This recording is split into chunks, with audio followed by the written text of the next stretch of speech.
Welcome back friends. तो आज मैं दिखाता हूँ ऑफ सीजन में हमारे लैंडस्केप या ट्रे प्लांटिंग का क्या हाल होता है। ज़्यादातर लोग नहीं दिखाना चाहेंगे, पर किसी को लगता है कि जैसे हमें दिखाया गया वैसा ही रहता है।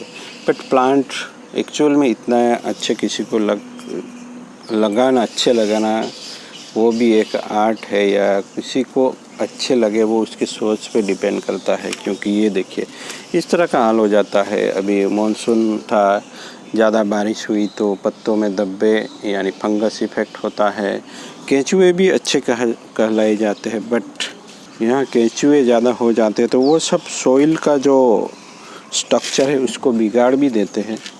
और ये देखिए इस तरह पत्ते भी गिर रहे हैं, इस तरह काले होके। ये सब मानसून का इफ़ेक्ट है, या फंगस का भी कह सकते हैं। और मोस्ट सब डिसॉल्व हो गया है क्योंकि केंचुए ज़्यादा थे, उन सब ने खा लिया है दोस्तों।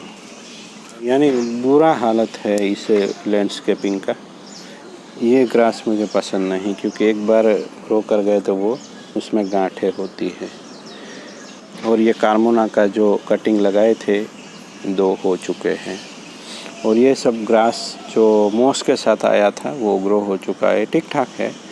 तो इस तरह का कुछ होता रहता है दोस्तों हमारे प्लांट्स के साथ। हमेशा हेल्दी नहीं रह सकते प्लांट। और मैंने ज़्यादा फर्टिलाइज़ भी नहीं किया है, तो मैं आज इसमें क्या करूँगा, कुछ फर्टिलाइज के काउडक मैनर के बल्ब है वो कहीं कहीं लगा दूँगा।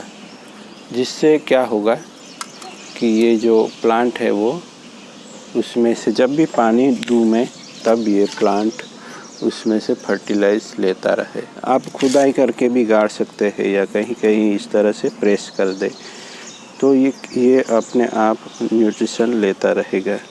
या ओस्मोकोट या बासाकोट करके मिलता है, वो भी मेरे अभी जो रेगुलर व्यूवर है और हम मिलते रहते हैं, फ्रेंड्स हैं लोकल, तो उन्होंने बासाकोट इस्तेमाल किया है और उसका भी रिज़ल्ट अच्छा है।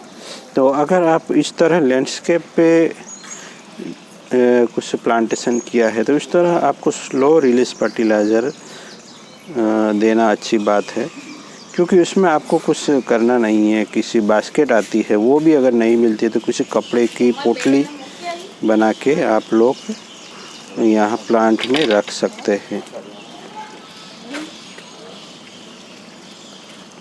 तो फर्टिलाइज़र की पोटली बना ले। अगर आपको वो बास्केट नहीं मिलता है तो बासाकोट के दाने होते हैं, कुछ दानेदार, या ओस्मोकोट करके मिलता है, वो भी अच्छा रहता है। तो उसमें क्या होता है, दाने होते हैं, जब भी पानी देते हैं वो उसमें से फर्टिलाइज़र रिलीज़ होकर प्लांट को मिलता रहता है। मैंने तो इस्तेमाल नहीं किया, पर मेरे फ्रेंड का रिव्यू अच्छा है। उन्होंने ऑनलाइन बासाकोट मंगवाया था, तो मैं भी सोच रहा हूँ मंगवा लूँ, देखते हैं। बट अभी तो ज़्यादा फर्टिलाइज़र की ज़रूरत नहीं पड़ेगी मानसून में, इस विंटर में। बट मैं इस तरह से काम चलाता हूँ। तो कभी कभी इस तरह की ट्रीटमेंट या इस तरह का जो काम है वो ज़रूरी हो जाता है प्लांट पे करना। तो अब मेरे ख्याल से सूखा हुआ होगा अंदर, तो कुछ होंगे भी केंचुए, वो भी एक तरह से रिसाइकल करते हैं। हमारे जो सॉइल मिक्स होता है वो न्यूट्रल हो जाता है, उसको खा लिया और फिर से उन्होंने इस तरह से निकाला है, तो वो भी एक फर्टिलाइज़र होता है दोस्तों। बट उसमें सॉइल का जो हमारा स्ट्रक्चर होता है वो थोड़ा बिगड़ जाता है, क्योंकि हमने ब्रिक बाइट इस्तेमाल किया है। उसमें से बीच में से इस तरह निकाल के ले लिए हैं, तो अंदर कुछ हो सकता है, मेरे ख्याल से गैप वगैरह बन सकती है, या ये मिट्टी ही हो जाती है तो सॉइल मिक्स जाम होने की भी संभावना रहती है। पर अभी तक इतनी खासी दिक्कत नहीं आई मेरे ख्याल से। तो इस तरह का हाल होता है दोस्तों ऑफ सीजन में।